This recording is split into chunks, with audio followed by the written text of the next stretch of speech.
সেদিন আমরা চলে গিয়েছিলাম রথ দেখার জন্য শাঁখারী বাজারে। তো শাঁখারী বাজার গিয়ে কোথায় কোথায় রথ দেখেছি এবং কোন কোন মন্দিরে গিয়েছি, কি করেছি না করেছি সব রয়েছে এই ভিডিওতে।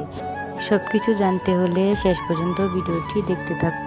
হ্যালো এভরিওয়ান, কেমন আছেন আপনারা সবাই? আশা করি সবাই অনেক অনেক ভালো আছেন, আমিও অনেক অনেক ভালো আছি। তো ভিডিওটি ছিল আরও অনেক আগের, নানা কারণে ভিডিওটি আপনাদের সাথে শেয়ার করতে পারিনি।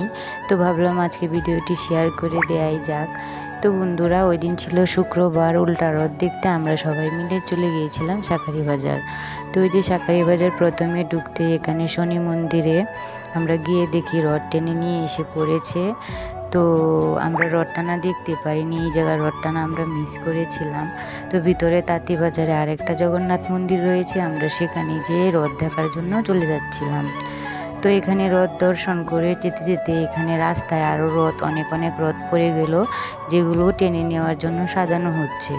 তো আমরা ভাবলাম এগুলো সাজানো হচ্ছে, আমরা একটু ভিতর থেকে ঘুরে আসি, পরে এসে এগুলো আবার দেখা যাবে। তো বন্ধুরা, যেতে যেতে আমরা চলে আসলাম তাঁতীবাজার। এখানে জগন্নাথের আশ্রমে ঢুকে একটু জগন্নাথ দেবকে প্রণাম করে চলে গেলাম রথের কাছে।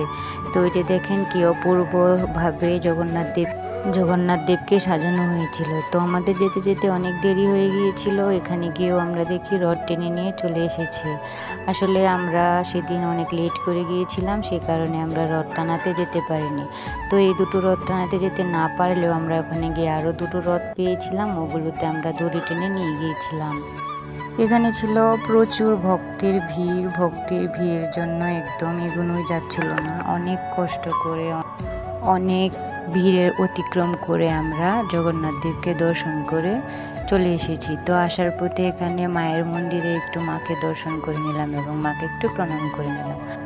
তো তারপর চলে আসলাম এখানে জগন্নাথ আখড়ার দিকে। জগন্নাথ আখড়ায় এসে এখানে আবার জগন্নাথ দেবকে দর্শন করে আমরা জগন্নাথ দেবকে প্রণাম করে নিলাম। তো বন্ধুরা, এই মন্দিরের পরিবেশটা এতই শান্ত এবং এতই মনোমুগ্ধকর, যেখানে গেলে একদম আসতেই মন চায় না। তো কি করব, যেতে তো হবেই। তো তারপর এখান থেকে বেরিয়ে চলে আসলাম মায়ের মন্দিরে, শাঁখারী বাজারের রক্ষাকালী মায়ের মন্দিরে। তো মায়ের মন্দিরে এখানে কিছু সময় কাটিয়ে বাবা ভোলানাথকে দর্শন করলাম। তো বন্ধুরা, সবাই ভালো থাকবেন, সুস্থ থাকবেন, দেখা হচ্ছে নতুন কোনো ভিডিওতে।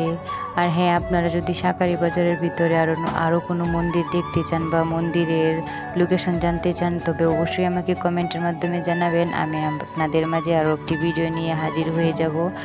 ও অবশ্যই আমার পেজটাকে ফলো দিয়ে রাখবেন এবং কমেন্টে জানাতে ভুলবেন না আমার ভিডিওটি আপনাদের কাছে কেমন লেগেছে। টাটা।